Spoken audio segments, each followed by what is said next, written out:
Hi there, kindergarten. So today we're going to be working on a yearbook design. You're actually going to come up with your own design. So this is an example of a yearbook from a couple years ago. A student in 5th grade actually got chosen for their artwork to be on the front of it. Inside the yearbook, there's all kinds of pictures of students and the things that we did throughout that year. And so at the end of this year, one will also be made for this year.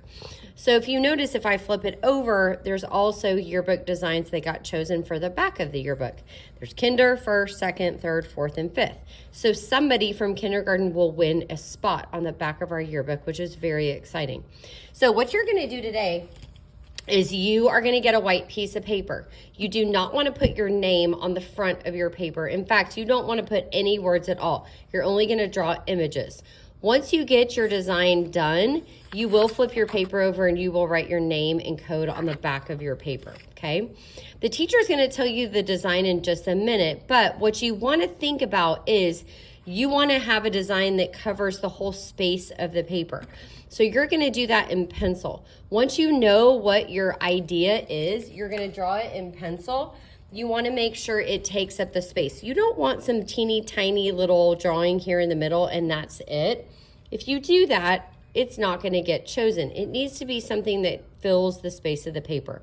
Once you've done pencil, check with the teacher. She will give you permission to add Sharpie to your pencil marks. When you're doing Sharpie, you are not coloring with Sharpie. You are literally following the lines you added with pencil with Sharpie.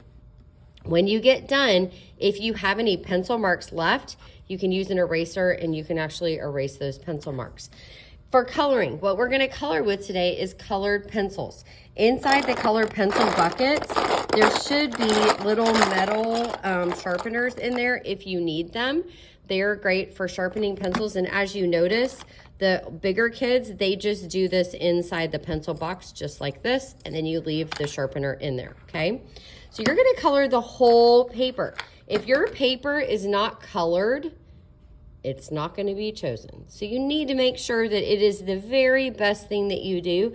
You want somebody's eyes to look at it and go, wow, that is so cool. That would look beautiful on the back of the yearbook. So you want to add lots of color, not just one color. Don't forget, at some point, you need to stop what you're doing.